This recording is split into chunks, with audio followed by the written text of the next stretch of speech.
Hello everybody, my name is Sarah. I'm known as that divination witch on YouTube on my first channel. This channel is my readings channel where I share divination. Today I am with Lucifer and I am going to do a collective reading with him to see what comes out.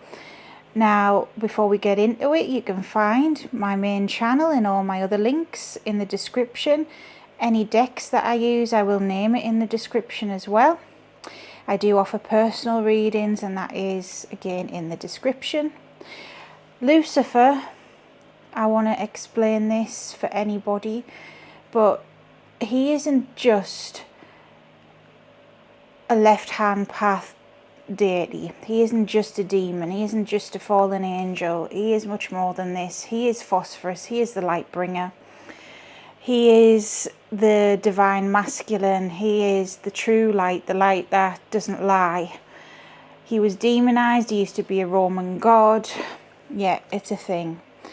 If you are somebody that maybe has a bit of religious trauma or doesn't understand that, then maybe this isn't for you, okay? But he is here unapologetically. So, Father Lucifer, what is the theme of the reading today? Who is this for? What is this about?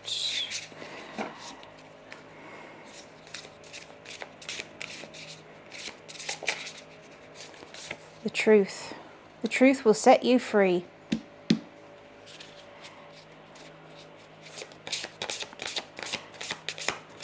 And what is this one? Veiled. Okay. One more. Oh. Shift. Right. I suppose that leans in with what I just explained about him too. About how people misconstrue him, how he has been demonized. But truth veiled and shift. Okay, there's some truths to be unearthed. Maybe someone's hiding their true intentions here. And that's going to change. Yes, distance. Oh, narcissist. Date night. Oh. Veiled narcissist, date night. Yeah, it's going to shift. This could be very much a love reading. It doesn't have to be romantic love. But given Lucifer rules over Venus, he is the morning star. And that is very much love. Yeah. Somebody here has been lying. And I don't know if it's a hugely bad thing. We're going to pull some tarot cards on it. I think for some of you guys, yes, it could be detrimental. This could be a make or break thing. Hence the shift happening. Hence this big change happening. But they're hiding their intentions for a reason. It's like somebody's hiding the truth from you. They're veiling the truth. They're keeping their distance. And I do think this is... it's kind of part of who they are because of the narcissist card coming out. This is sometimes... I'm feeling subconscious. I'm feeling like they're not always aware of their behaviour. But the shift is coming. Whether they're going to try and realise it, whether they're going to try and make amends, or I do feel like I have to give a warning, they could be trying to love bomb, which I do know is a narcissist's tactic if they feel like they're losing control. They do like to do a bit of love bombing. So let's see. It's a bit of a double meaning this so far.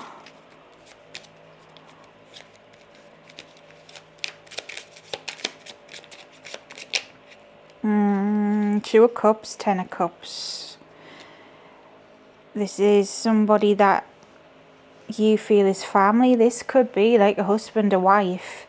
someone you're so serious with.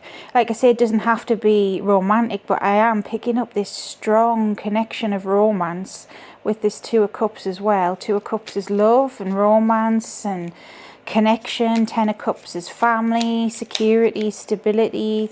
Then we've got the we've got the Four of Cups, apologies, reversed. All the cups here, very emotional. Yeah, Four Cups reversed, that is overthinking. This is somebody who's deeply insecure, the narcissist, yeah. You're being warned, you're just being given the heads up because, like I said at the beginning of the reading, yep, he's making me say it. He is the truth, the real truth. Lucifer is the light. He sheds light on the things that are cast into the shadows. So if anyone's trying to deceive anyone, he will expose them. If anyone is even just telling a white lie, he can shed light on that, you know. So you're being warned in advance that somebody, another cup, yep, somebody is not being truthful to you, and it's going to be like a make or break situation. We've got the Eight of Cups, and that is like moving on.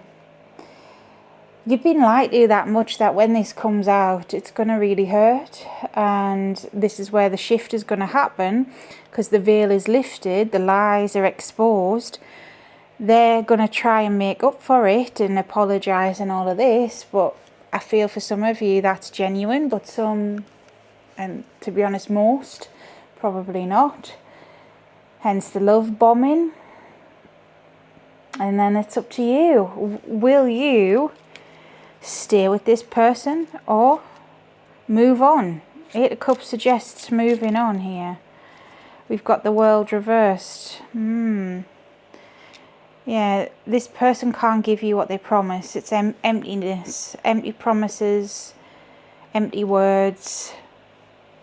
And it's subconscious. A lot of it is subconscious. They don't even realise it half the time. This is just how they are. This is their coping strategy. This is just their personality sort of thing. They kind of can't help themselves here.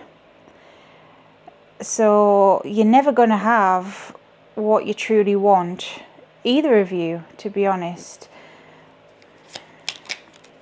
Strength reversed. To be with them is to compromise your own morals, your own wants and desires. It's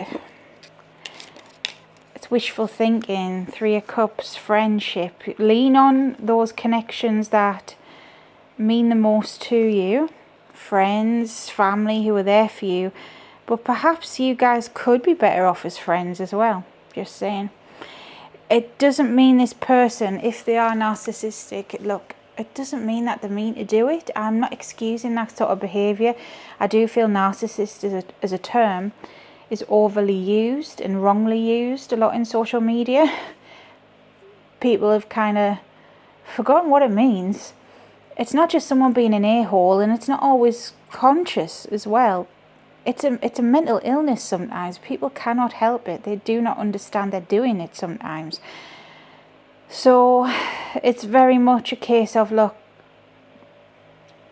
are you willing to overlook it, but you'll be unhappy for their sake? Or are you willing to, like, remain friends, give them benefit of the doubt?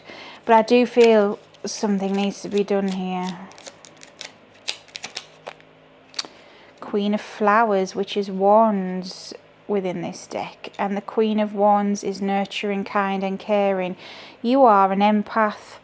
You are very, very open to other people's feelings, and that's probably what's gotten you in this mess in the first place, you know. I am focusing mainly on the romantic connotations because I do feel that, but it's not necessarily that. Because you care so much for other people, that has gotten you into sticky situations in the past, and this is no different. You know, it's a cycle that you need to break, that you need to be aware of. So this is a test for you as well. This is just a catalyst of it. It's not a nice one, of course not, but we need these tests. The Moon reversed. Yes, are you gonna be truly taking on board the lesson. The moon reversed, so the moon is reflection, and the moon is the subconscious, and reversed is kind of like your subconscious. It hasn't sank in that this sort of thing keeps happening, and this situation in the first place is being put on you for you to move on from, for you to learn from. Are you going to pick up those signals? Are you going to actually learn from this? Got 7 of Cups reversed. This is a test, definitely. 7 of Cups is illusions. It is being overwhelmed by choices. Reversed, it's not really knowing that it is an illusion. It's in this context, I feel you don't really see that this is happening for a reason. And perhaps that's why it's all veiled and lies are happening to you. It's like a test of, can you see when somebody has true intentions towards you or not? Has your gut already told you, and have you chose to ignore it? Because that's something a lot of empaths do. I'm not saying everyone, but a lot of people who care about others so much and are susceptible to others' emotions, they tend to look over their own intuition. It's like gaslighting yourself. It's convincing yourself that you're wrong to be there for the other person. But that always comes at a detriment. And I feel like Lucifer being here to deliver this reading is also for a reason. I mentioned at the beginning, he is left-hand path. Some of you may know what that is, some of you may not. Now, the left-hand path, it is often conflated with demonology. Luciferianism is a whole movement named after him. Some forms of Satanism, I suppose. But it's none of that, really. The true core principle of the left-hand path is self-preservation first. It is mastering yourself. Some people are a-holes about it. Some people I don't agree with. But I don't see a problem with it personally. And that's why I have accepted his energy into my life. Because I know he was never this prideful fallen angel. That was non-canonical stories that people have taken as truthful. But he will, Lucifer that is, fit the adversarial role where needed. So in this case, I feel he's speaking to people that are aware of him. Whether that's as a friend or a foe, he is testing you all as the adversary. And this lesson has been brought about in your life to manifest, to get you to assert your boundaries, trust your intuition. How far will you go to help others? Now, believe it or not, Lucifer isn't a guy who would tell you to not help anyone. Quite the opposite. My experience with him, he has been very healing, very calm, kind, caring, and empathetic himself. He will be there for you, but you must be there for yourself. He will not do something for you if you will not try for yourself. He's not an enabler, you know. I feel like in the modern world, people conflate love with enabling. Now, this is something I've learned thanks to him and to Hecate, who is my main goddess. And Hecate Phosphorus, just like Diana Lucifera, is Lucifer too. You know, they're all linked together. It's very complex. But divinity in general will not enable you to destroy yourself. And they will present to you lessons, cycles that will repeat. So for you, who this reading is applicable to, this is a lesson on your boundaries and your self-worth and your intuition. Because yes, you can be there for other people. You can love other people. You can be in love. You can be happy, all of this. Of course you can. But there's a difference between, and it's not just love and enabling, but also loving others and being a martyr. A lot of religions, and I'm not trying to make this about religion, but I feel he's telling me to say, make you feel guilty for existing. The concept of original sin, as an example. But why should you feel guilty for existing? You didn't choose to exist, you know.